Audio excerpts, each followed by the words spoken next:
Bueno, lo voy presentando mientras tanto. Es profesor titular, área de Ecología, Gestión Ambiental, profesor titular del área de Gestión de Riesgos de la Universidad Nacional de La Plata, ex director de la Administración de Parques Nacionales, ex subsecretario de Política Ambiental de la Nación.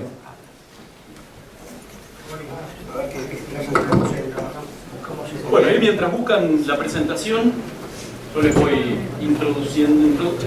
Voy a hacer una breve introducción sobre por qué elegí hablar del tema del que voy a hablar, y amén de que es un tema en el que, al que me he dedicado como investigador en los últimos 15 años, pero me parece que es una especie muy emblemática y que nos habilita una discusión. ¿Querés que vaya pasando yo? Bueno, sí, pero esa no es la pregunta. Además de ser una de las especies emblemáticas, centrales a lo que hace a la vida cinegética en Argentina, es una especie que invita a discutir un poco el rol de los cazadores, las estrategias, y a revisar además nuestra perspectiva sobre nuestra propia actividad, ¿no? Especialmente en el contexto que señalaban hoy de las discusiones que empezamos a dar con el conjunto de la sociedad, por ejemplo con los grupos animalistas, con quienes impugnan la actividad de caza. Como yo señalaba hoy más temprano, me parece que eso nos obliga a ser más consistentes, a ser más, a tener argumentos sólidos para dar esa discusión, y entre esos argumentos, o entre las cosas que tenemos que revisar para construir esos argumentos, está algunas cuestiones de manejo de las especies que son de nuestro interés, ¿no? Por ejemplo, hoy vi que estaban los compañeros del Palmar, de Parques Nacionales, se planteó varias veces el tema de la caza de control. Bueno, un poco esos argumentos que empezamos a utilizar para dar la discusión con los grupos animalistas y con otros sectores de la sociedad, porque entendemos que nos sirven para legitimarnos socialmente, nos obligan a revisar las estrategias que hemos utilizado y la mirada que hemos utilizado los cazadores tradicionalmente sobre el recurso. Entonces yo un poco titulé la charla sobre la especie plaga o recurso cinegético, que es un poco estos dos enfoques que son bien distintos, a pesar de que ahora se nos confunden en nuestros argumentos, son bien distintos e implican medidas de manejo bien distintas, ¿no? La especie es, perdón que vaya con esta velocidad, pero armé una cosa muy larga y tenemos un tiempo muy acotado, ¿no? Entonces, como todos ustedes saben, la especie es una especie exótica. Hablamos de especies exóticas invasoras cuando la colonización de este novedoso rango de distribución ha sido de alguna manera asistida por la especie humana, y la especie ha sido muy exitosa colonizando estos nuevos ambientes. El cerdo, digamos, o el jabalí y el cerdo doméstico, que es la misma especie, en términos biológicos son la misma especie. Hay una mínima diferencia de cromosomas. El cerdo doméstico, o la domesticación del cerdo desde las poblaciones originarias de jabalíes, se produjo hace apenas unos 8.000 años, más o menos, en distintos puntos. Y eso ha producido cierto distanciamiento genético, pero sin embargo son la misma especie, no dejan de ser definidas biológicamente como una especie única, ¿no? A las Américas llega de la mano de los colonizadores españoles. De hecho, tenemos muchísimos registros históricos en documentos de cómo llegan acá a la zona del Río de la Plata, inmediatamente después de la llegada de los primeros colonos, y también de cómo se dispersa la población y cómo, este es un registro, por ejemplo, del padre Cardel, que es un jesuita que trabaja predicando en la desembocadura del río Salado, en la bahía San Borondón, en el siglo XVII y XVIII, perdón, y ya dan cuenta de la abundancia y la gran distribución de la especie en todos esos territorios. Después, ya un siglo después, ya en el siglo XIX, Guillermo Enrique Hudson, el padre de los naturalistas argentinos, también describe morfológicamente ya la especie acá aquí nomás, en la zona de Quilmes, en el estuario del Río de la Plata, y podemos citar muchos otros documentos históricos que implican o que dan cuenta de la persistencia de esa población desde el siglo XVI, desde la llegada del hombre europeo a estas tierras. Las poblaciones persistieron, ¿no? Entonces, nosotros decimos que las poblaciones más antiguas de cerdos silvestres en Argentina son las del estuario del Río de la Plata y la costa bonaerense, que tienen más de 500 años en Argentina. Todos decimos, no, bueno, el jabalí lo trajo Pedro Luro, y es cierto, eso es cierto. Los morfotipos silvestres de la especie Sus scrofa los trajo don Pedro Luro a su coto de caza en la provincia de La Pampa. Todo indica que alrededor de 1906, y desde ahí se empezaron a dispersar, asistidos por la mano del hombre, por interés cinegético en la mayoría de los casos, hacia la Patagonia y hacia otras regiones del país. Y en paralelo se fue produciendo un intercambio de genes entre esos dos distintos morfotipos, las poblaciones asilvestradas de cerdos domésticos que habían traído los españoles, las poblaciones de jabalíes que trajo don Pedro Luro con interés cinegético, y permanentemente también hay un flujo de genes desde poblaciones domésticas hacia esas poblaciones silvestres, porque, como todos sabemos, cuando hay una chancha alzada, los jabalíes no respetan pelo ni marca ni alambrado, y al mismo tiempo también eso sucede en el sentido contrario. Hay un flujo de genes en los sistemas de cría extensiva de cerdos, donde hay contacto con las poblaciones de cerdos silvestres, hace que haya flujo de genes, cosa que es una de las preocupaciones que tenemos o que tiene la Autoridad Sanitaria Nacional, ¿no? Porque ese contacto implica también un potencial intercambio de patógenos. La especie se encuentra distribuida, yo me animaría a decir que en todas las provincias del país. Esto es un mapa de donde tenemos muestras de tejidos para un estudio de genética que estamos haciendo hace muchísimos años. Cada uno de esos puntos es el origen de una muestra de tejido. Es algún animal que se cazó o que se encontró muerto y de donde tomamos una muestra.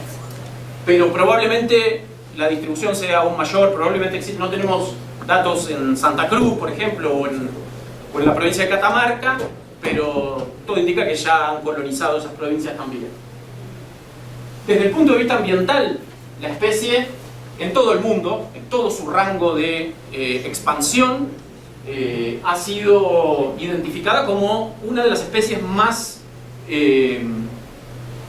peligrosas desde el punto de vista de la conservación de la biodiversidad, ¿no? Está dentro de las 100 especies que más impacto causan, establecido por la Unión Mundial para la Naturaleza, ha hecho una especie de ranking, y está dentro de las 100 especies categorizadas como más dañinas desde el punto de vista ambiental, ¿no? Entre los impactos, bueno, todos los que tienen un poco de campo saben, va desde la predación de neonatos de mamíferos, de pequeños mamíferos, huevos, y desde el punto de vista de las comunidades vegetales, alteran la estructura, la diversidad, e incluso, estimulan procesos erosivos dentro del suelo, porque con esta actividad de OCE facilitan los procesos erosivos en muchos sistemas naturales, ¿no? Por supuesto, desde el punto de vista productivo son súper conocidos porque producen cuantiosas pérdidas económicas en todo el país. A los tradicionales daños a cultivos se le suma en los últimos años que se ha difundido tanto el engorde a corral o feedlot. También se han identificado invasiones a estos sistemas para alimentarse. En el área donde trabajo yo hace muchísimos años, en la bahía de San Borombón, incluso eso provoca accidentes de tránsito, porque los feedlots están de un lado de la ruta, del otro lado está hay un gran área natural protegida y los bichos cruzan por el olor que despide el feedlot kilómetros y kilómetros.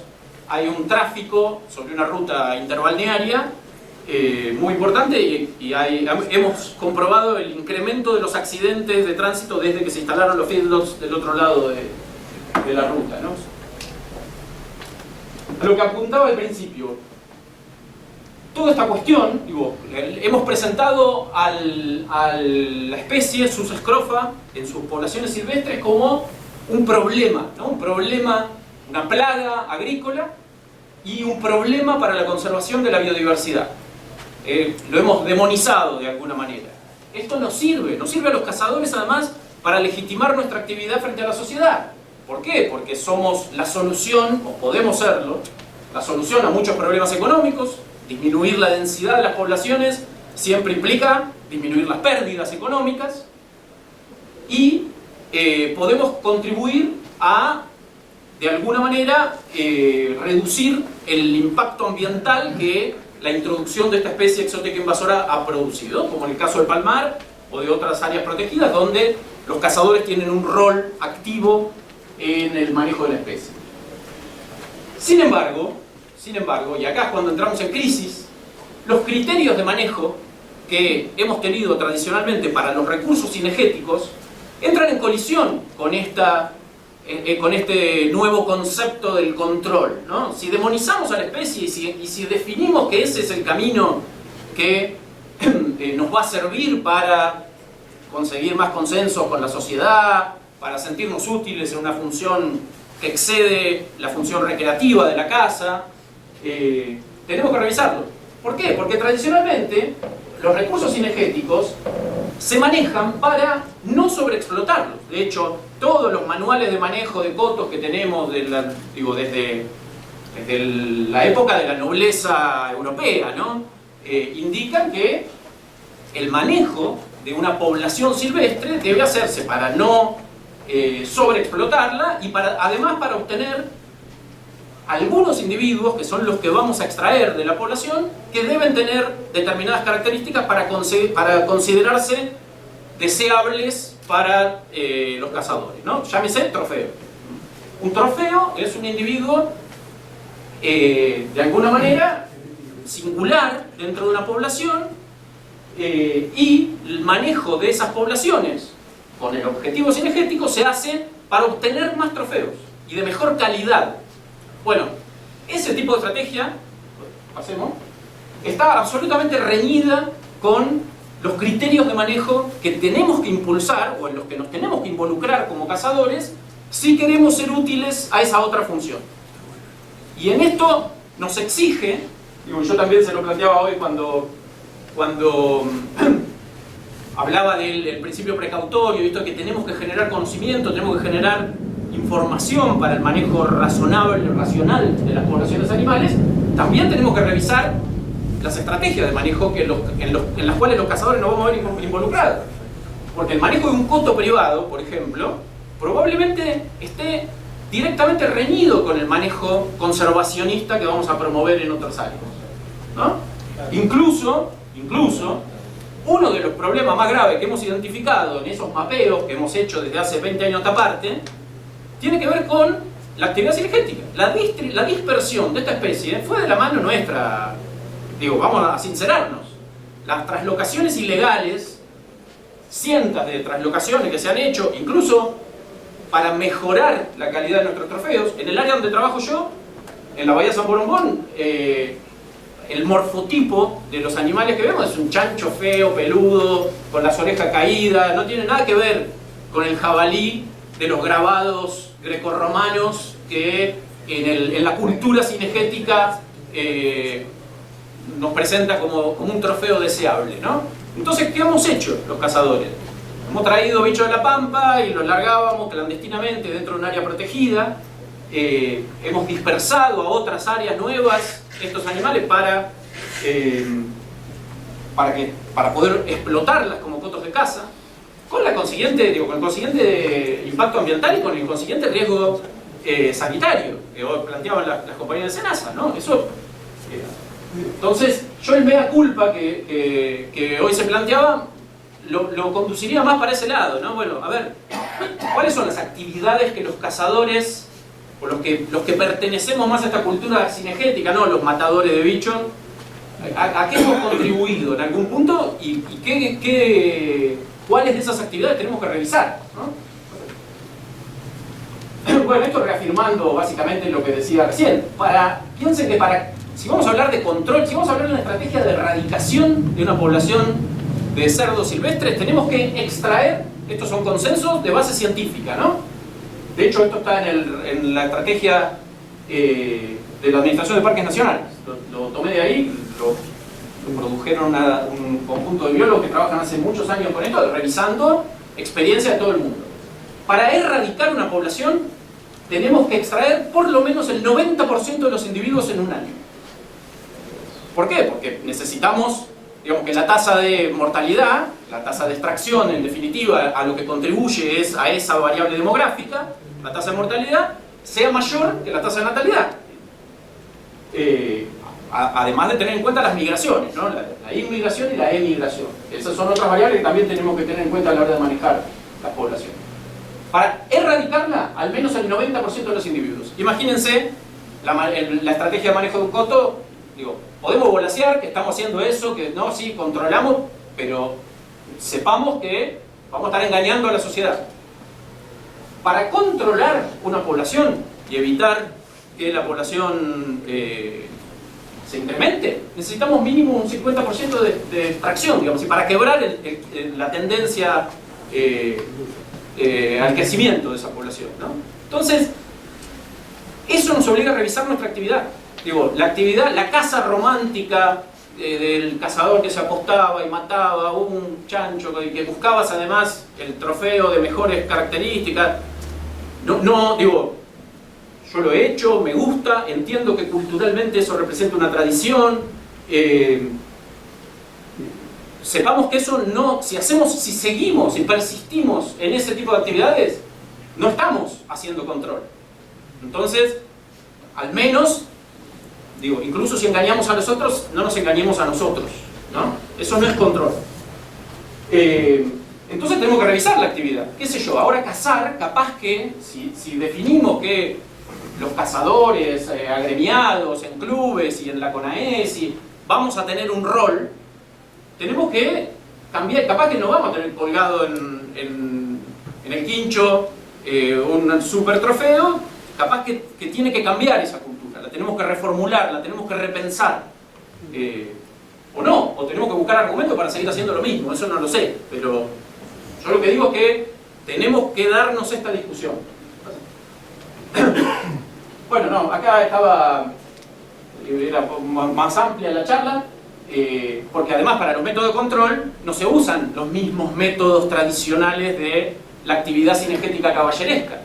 Acá yo les puse una trampa que probamos, que acá está el fabricante, que es un amigo y compañero que se tomó el laburo de copiar creativamente una trampa que se usa mucho en Texas, que es súper eficiente, que se monitorea con cámaras, que se dispara desde el celular. Bueno, la probamos hace un par de semanas y funciona maravillosamente, porque también para controlar una población no hay un solo método. De hecho, bueno, ahí estoy yo con mi perro, digo, hay un uso secuencial de métodos. Pasar la siguiente. No, falta uno. No falta, no importa. Hay distintas estrategias, digo, se pueden usar métodos en paralelo, se pueden usar métodos secuenciales. Hoy yo le reclamaba que necesitábamos discutir cuál era la ética de la caza, ¿no? Porque decíamos que esos métodos que se usaban ahí no eran éticos. Ahora, para controlar, por ejemplo, un método que a mí me parece, desde el punto de vista de la ecología, desde el punto de vista ambiental, dispararle a animales en movimiento desde un helicóptero es absolutamente lógico. Es lógico porque necesitamos hacer una especie de blitzkrieg para reducir lo más que podamos una población para después cambiar a otros métodos. Ahora, ¿es reñido con la ética cinegética? Sí, claro, es reñido, ¿no? Entonces eso nos plantea nos plantea un montón de preguntas. Entonces, yo lo dejé abierto, no puse nada en esto. ¿Se pueden compatibilizar estas dos concepciones de la casa? ¿Cuáles son, qué es lo que a qué nos obliga? ¿A construir una nueva ética cinegética? ¿Podemos establecer un balance donde la relación costo-beneficio, algunas de las cosas a las que renunciamos, se vean compensadas por las cosas que ganamos en esta elección? Bueno, todo eso exige un trabajo colectivo, un trabajo de los cazadores, un trabajo con los organismos del Estado. Por eso también yo soy bastante reacio a utilizar como defensa o como refugio las tradiciones y la cultura, ¿no? Sí, claro, venimos de la tradición y la cultura cinegética. A mí me enseñó a cazar mi abuelo, que se bajó del barco, se trajo su escopeta de Italia, y yo tiro desde los 11 años porque mi abuelo me sacaba al campo y nos criamos en el campo, y así le enseñé a mis hijos y a mis hijas, que son cazadoras. Pero la cultura también cambia. La cultura la tenemos que repensar, ver cómo la cultura es con otros, además, es en el conjunto, en un contexto social más amplio, más abarcativo. Todas esas preguntas son las que me parece que nos tenemos que intentar responder colectivamente, y es por eso que, bueno, uno participa activamente en la CONAESI, y me parece que es la mejor iniciativa para al menos volver a nuclear si bien todos sabemos que no es la primera vez que esto sucede. Los cazadores en Argentina tienen una tradición de organización y ha habido hay mucha historia atrás. Tampoco nos tenemos que creer que inventamos la pólvora. Pero la realidad es que hoy en día no estaban funcionando esos espacios, y la iniciativa de la CONAESI ha venido a tratar de introducir estas discusiones, estas miradas más actuales, no me gusta decir modernas, pero más actuales de la caza, y como dijeron todos los expositores que hablaron de la actividad cinegética directamente, me parece que si no estamos a la altura de las circunstancias, nos vamos a quedar sin cazar. Es, en definitiva, emocionalmente lo que a la mayoría de nosotros nos motoriza, nos ha traído de alguna manera desde diferentes campos a desembarcar en esta actividad tan constitutiva de la especie humana, ¿no? Nada más. Una pregunta.